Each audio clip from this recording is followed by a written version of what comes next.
Selamat datang, Mystikus Channel.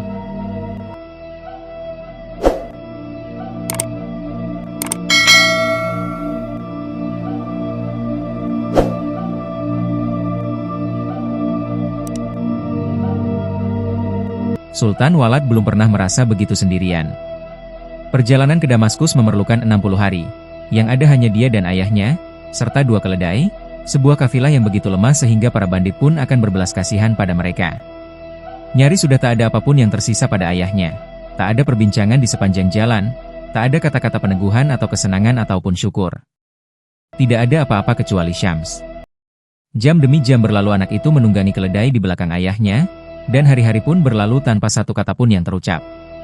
Pada waktu dia menatap punggung ayahnya, dia bergumul dengan pilihannya. Haruskah dia mengatakan keadaan Syams yang sebenarnya pada ayahnya? Beberapa kali dia memutuskan untuk mengatakan hal itu pada ayahnya, namun kemudian surut lagi. Aku akan menunggu hingga kami sampai di Damaskus, tegasnya, atau barangkali lebih aman saat kembali ke Konya di mana ada orang lain lagi yang bisa mengatakan yang sebenarnya kepadanya. Sultan Walad tidak tahu apakah dirinya mencintai Syams atau membencinya. Segala sesuatu berada di tempatnya sebelum Darwis itu datang ke dalam hidup mereka.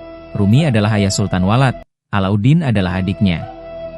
Sekarang adiknya adalah musuhnya. Dan, kini dia dipercaya sebagai orang dewasa, yang dipercaya untuk melindungi ayahnya seolah dia itu orang tua dan Rumi adalah seorang anak.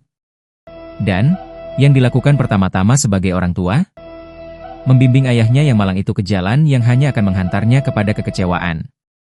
Tak ada satu hari pun berlalu yang tidak disesalkan oleh Sultan Walad karena ia telah menyampaikan ide itu ke benak ayahnya.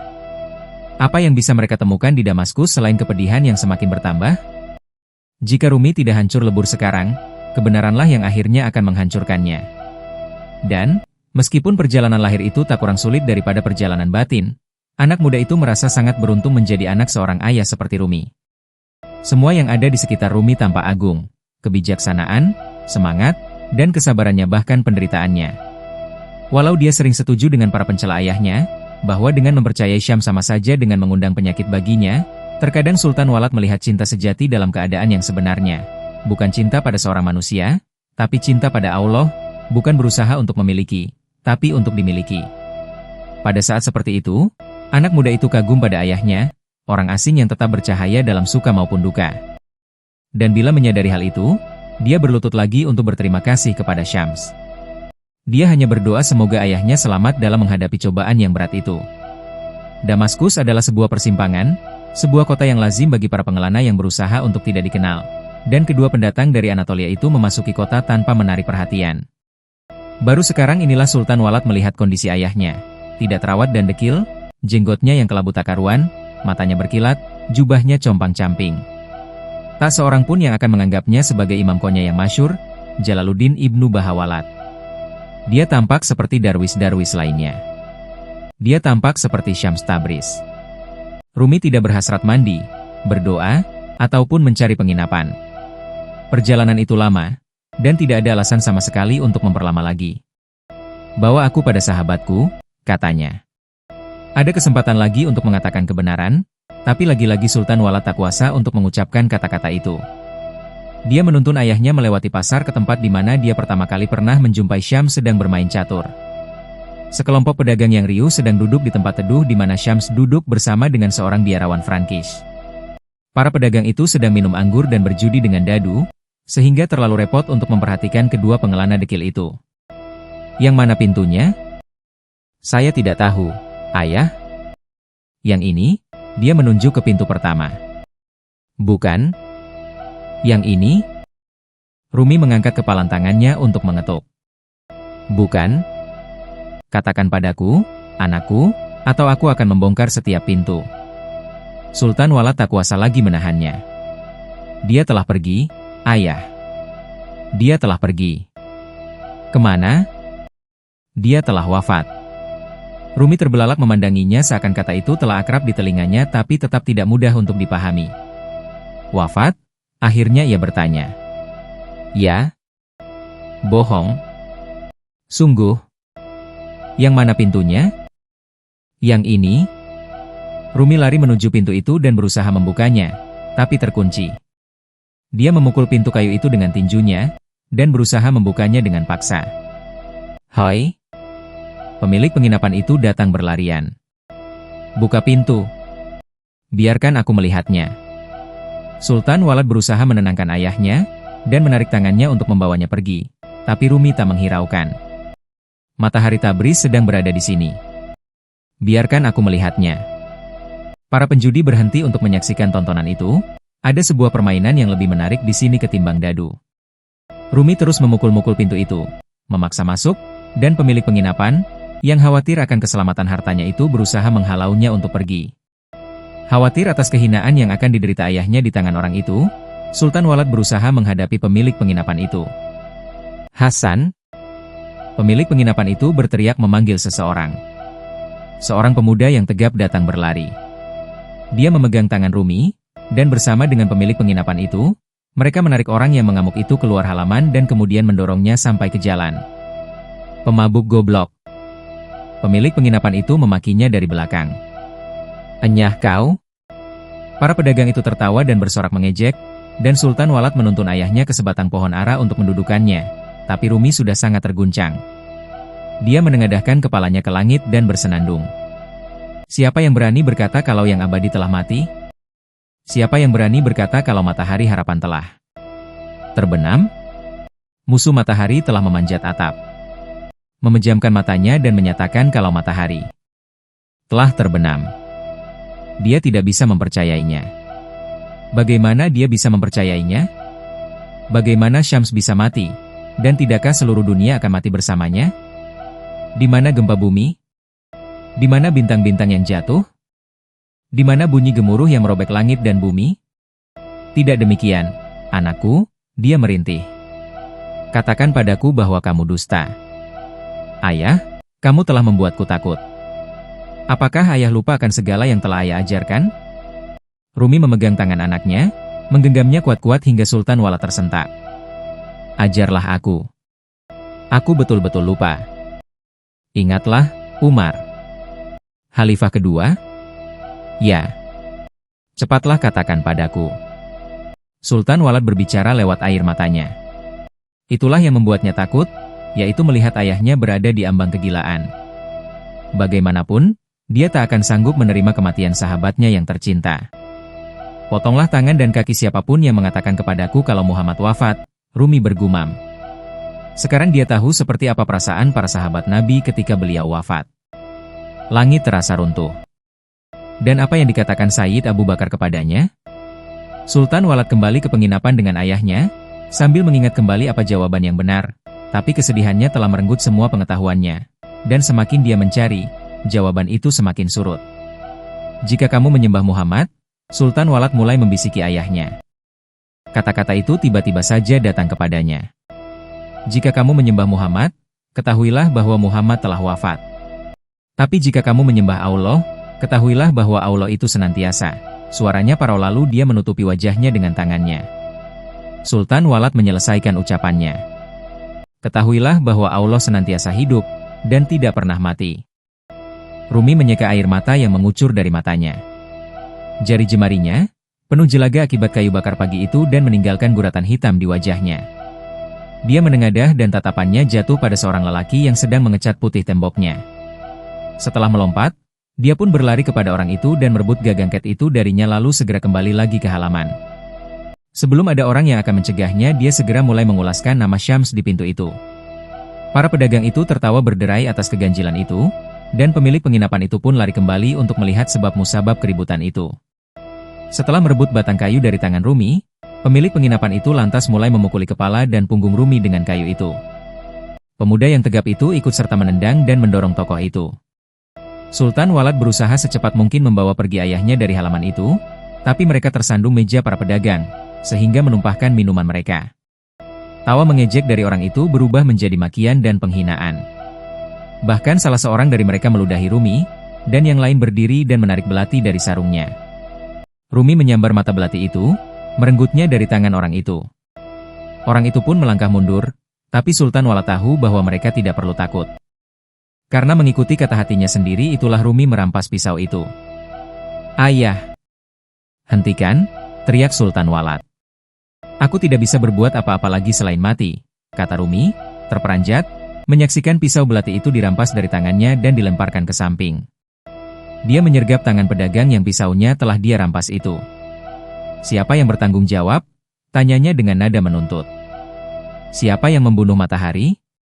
Orang itu mendorong Rumi, takut atas kegilaannya itu, lalu Rumi menoleh pada anaknya. Siapa? Pentingkah siapa orang yang memegang pisau? Ada banyak orang memegang pisau. Katakan padaku, yang mana para pembunuhnya? Ayolah ayah, jangan membuatku mengulangi perkataanku lagi. Katakan padaku. Anakmu, Alauddin.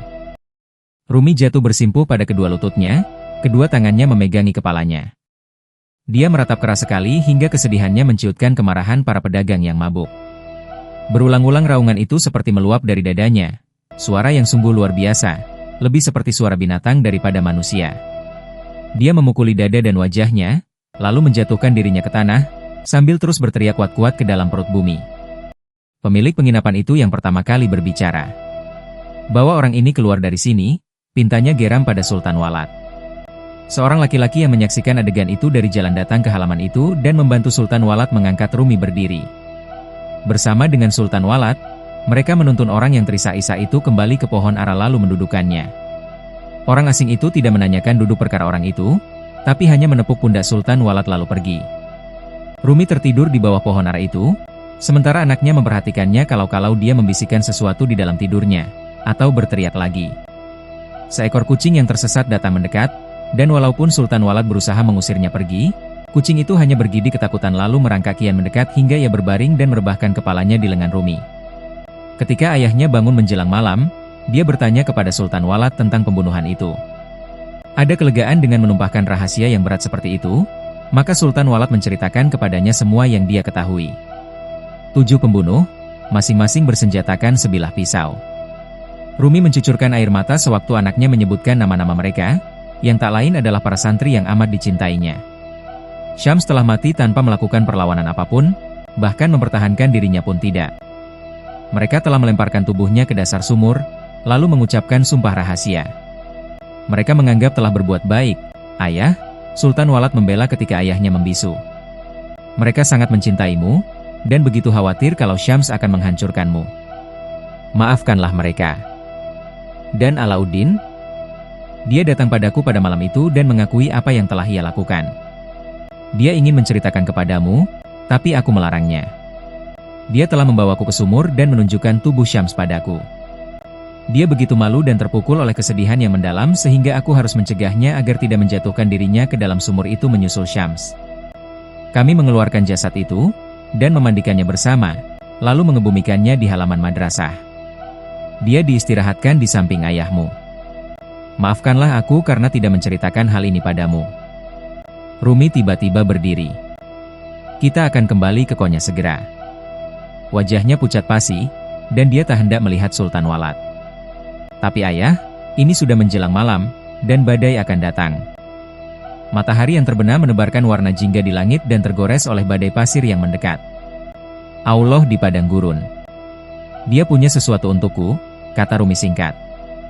Mereka menuntun kedua keledai mereka ke tembok, mengabaikan orang-orang yang tergesa-gesa menutup jendela dan pintu gerbang karena badai yang mendekat, dan mereka pun menggiring domba dan kambing ke dalam untuk diselamatkan. Kedua orang itu baru berjalan tak seberapa jauh dari tembok kota ketika Sultan Walad berhenti. Saat itu akan segera gelap, dan bulan telah tertutup. Angin telah siap menjemput dan debu yang halus menerpa mata mereka. Ayah, ini gila. Kita harus mencari perlindungan. Untuk sesaat Rumi tampak sadar. Dia mengamati temaram, dan untuk pertama kalinya ia mendengarkan desah angin melalui pohon-pohon kurma. Lari, anakku, dia berteriak. Kembalilah ke kota. Tapi semuanya telah sangat terlambat. Badai telah berada di atas mereka. Kedua keledai berputar dan menghadapkan pantat mereka ke arah datangnya angin, dan Sultan Walad merunduk berlindung pada kedua keledai itu, tapi Rumi merangsek ke depan. Sultan Walad pun segera meninggalkan binatang-binatang itu dan mengejar ayahnya. Kamu mau pergi kemana, ayah? Teriaknya ditimpa angin kencang. Kamu hanya akan hilang dalam gelap, ayah. Aku siap hilang. Allah telah meninggalkanku.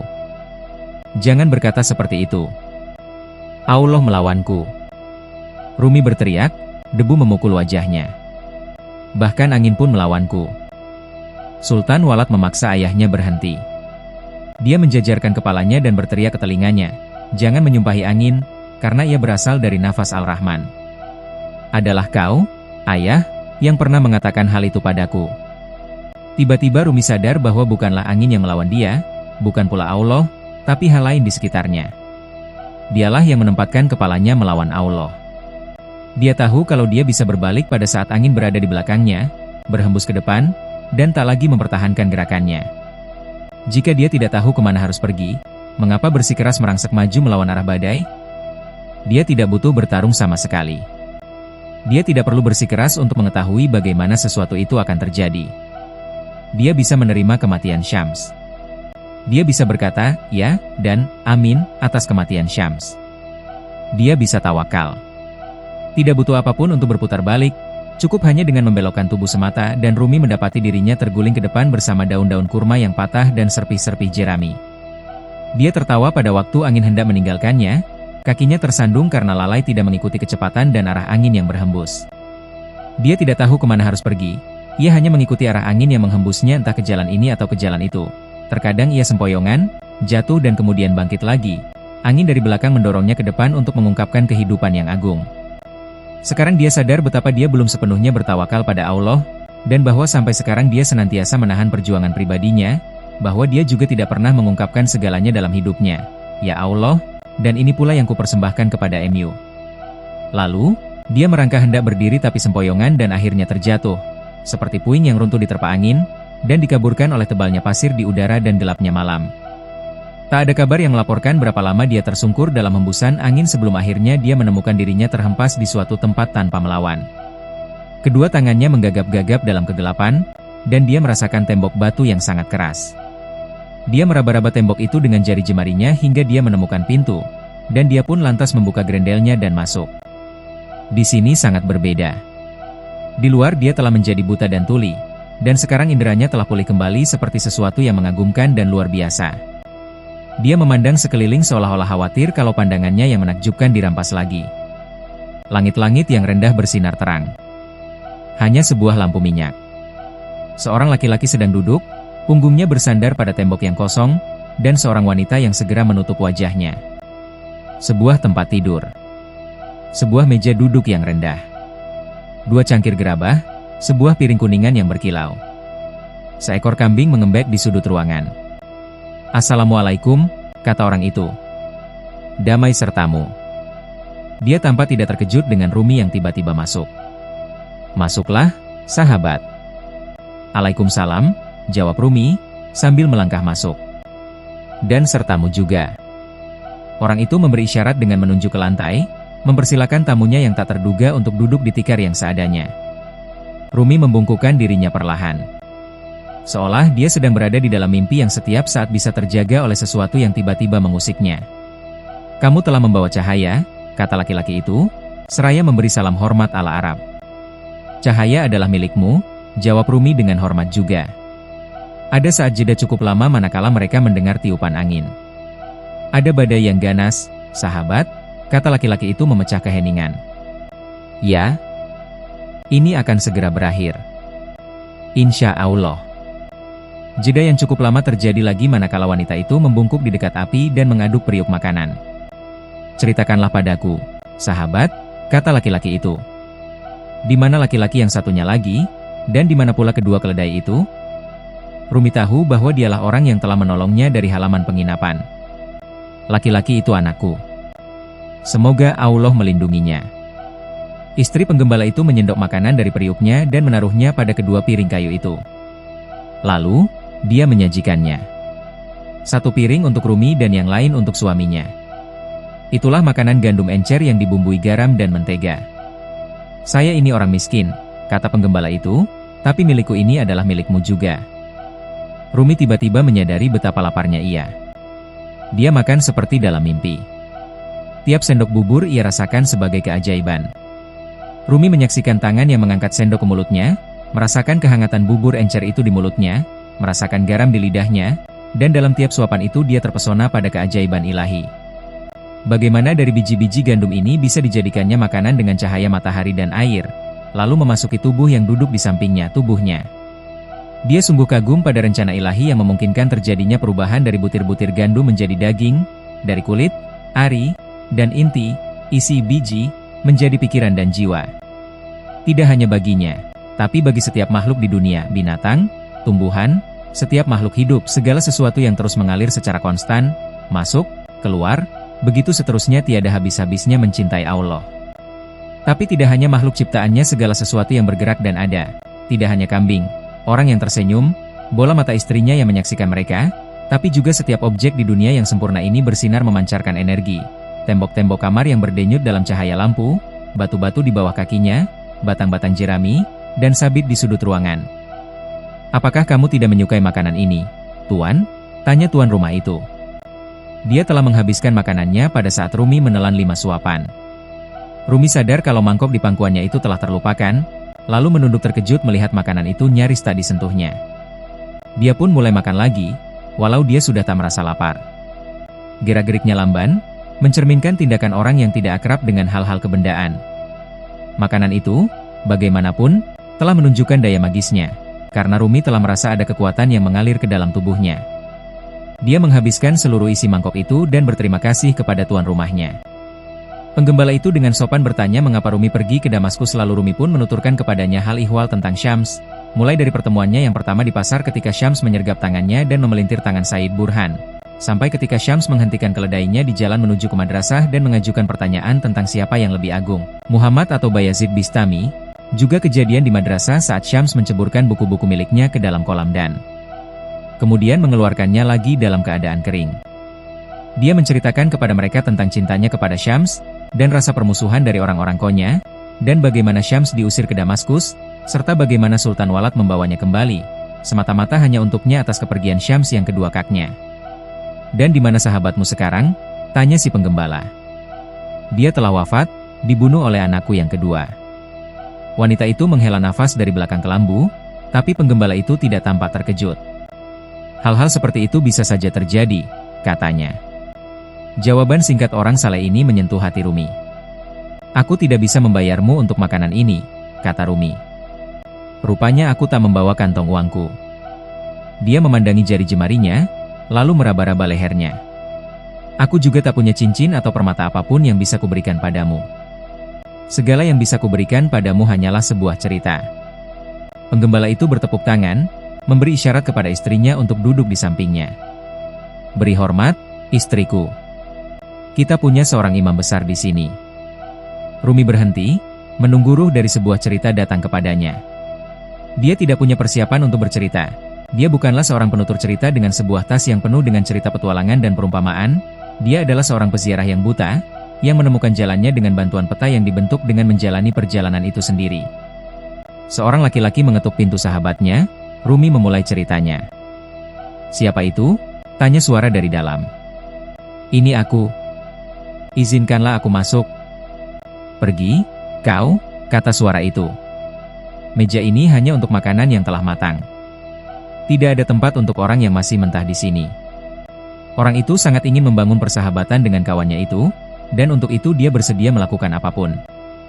Bagaimana aku harus mempersiapkan diri agar bisa menjadi matang? Rumi memandang penggembala itu dan istrinya kalau mereka akan memberikan jawabannya. Laki-laki itu mengangguk kepadanya agar ia melanjutkan. Satu-satunya yang dapat mematangkan dan menyelamatkanmu dari dirimu sendiri hanyalah api keterpisahan dariku. Penggembala itu tertawa, mengira itu adalah sebuah cerita lucu, tapi istrinya mendiamkannya. Inilah hal terakhir yang ingin ia dengarkan dari laki-laki malang itu, tapi dia sudah bulat tekadnya, maka dia pun pergi jauh selama 1 tahun, dan benar, dia sungguh terbakar oleh keterpisahan itu. Setelah ia merasa cukup baik dan matang, dia pun kembali. Dia melangkah mondar-mandir di sebelah rumah sahabatnya, khawatir kalau apa yang akan ia katakan salah lagi. Kendati demikian, dia akhirnya mengetuk pintu, dan sahabatnya menanggapinya. Siapa itu? Rumi berhenti lagi, dan kembali penggembala itu mengangguk kepadanya mempersilakannya untuk melanjutkan ceritanya. Sesuatu terjadi pada laki-laki itu sesaat kemudian. Setelah mendengar suara kekasihnya itu, ia terbebas dari semua pikiran tentang dirinya. Jawaban yang keluar dari mulutnya seolah-olah suara orang lain yang berkata, "Kau, sahabatku tersayang, kaulah yang ada di pintu." Pintu itu pun terbuka lebar, dan sahabat itu berdiri di situ. "Masuklah, karena engkaulah diriku sendiri.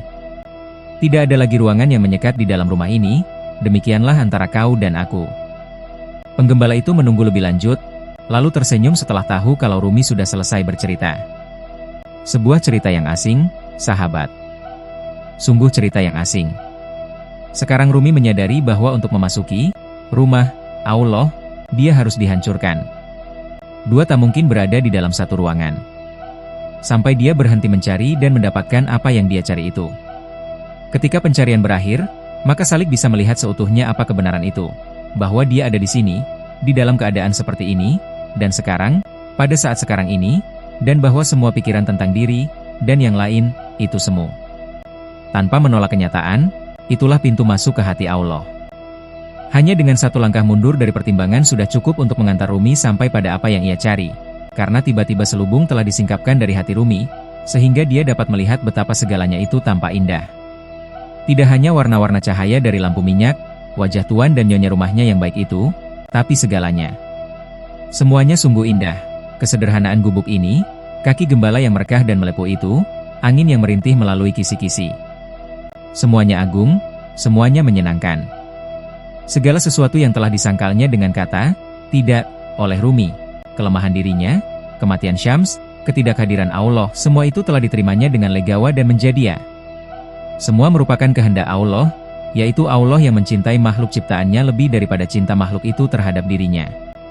Suatu hal yang belum pernah ia sadari sebelumnya, dia telah terkungkung oleh Allah. Dari atas, dari bawah, dari belakang, dan dari depan sempurna adanya, sampai ke titik akhir tubuhnya, sehingga tubuh Allah yang tampil.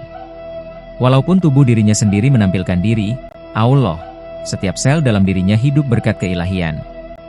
Tak ada ruang lagi, meski hanya untuk lewat mata belati yang paling tajam sekalipun di antara dirinya dan Allah, antara Allah sebagai dasar pijakan dan Allah sebagai kaki. Segala sesuatunya merupakan kesaksian atas kemurahan Allah. Setiap kejadian ataupun peristiwa, termasuk peristiwa pelemparan tubuh Syams ke dalam sumur, semua adalah Allah. Allah meratap, Allah tertawa. Tidak ada yang lain selain Allah. Setiap nafas yang dihirup Rumi tak luput dari izin Allah. Setiap suara segera dibawa dari sumbernya ke telinga Rumi oleh tangan Allah. Tidak perlu mengejar Allah, dia sendirilah yang mengejar makhluknya. Setiap langkah yang diayunkan Rumi menuju Allah, Allah telah mengayunkan 1000 langkah kepadanya. Ketika Rumi datang menemuinya dengan berjalan, Allah datang dengan berlari. Dan sekarang dia mengalami suatu emosi yang belum pernah dia rasakan selama bertahun-tahun. Sebuah perasaan yang tidak biasa, yang dulu hanya samar-samar ia rasakan, sekarang hidup dengan tiba-tiba. Dia merasa bahagia. Ada sesuatu yang pecah dalam dirinya, dan dia mendapati dirinya sedang menangis atas cara yang ditempuhnya untuk mencabut kebahagiaan dari jiwanya, atas tuntutan penderitaan yang ia terapkan, dan atas pengasingan diri yang dia jalani. Selama bertahun-tahun, bahkan selamanya, Allah itu ada di sini sedang menunggu. Sahabat itu tidak perlu dicari, tapi ditemukan. Kekayaan yang telah dicari oleh Rumi sepanjang hidupnya tidaklah berada di suatu tempat yang jauh, tapi berada di dasar, di bawah rumah tempat tinggalnya, rumah yang harus dihancurkan untuk memperoleh kekayaan itu. Dia telah mencari Allah di dunia sana dan menemukannya dalam sosok Syams. Sekarang batas-batas antara aku dan kau dalam diri Rumi dan Syams telah dihancurkan. Dia tahu bahwa Syams tak lain adalah dirinya sendiri. Rumi adalah Allah yang tersamar dalam sosok seorang imam.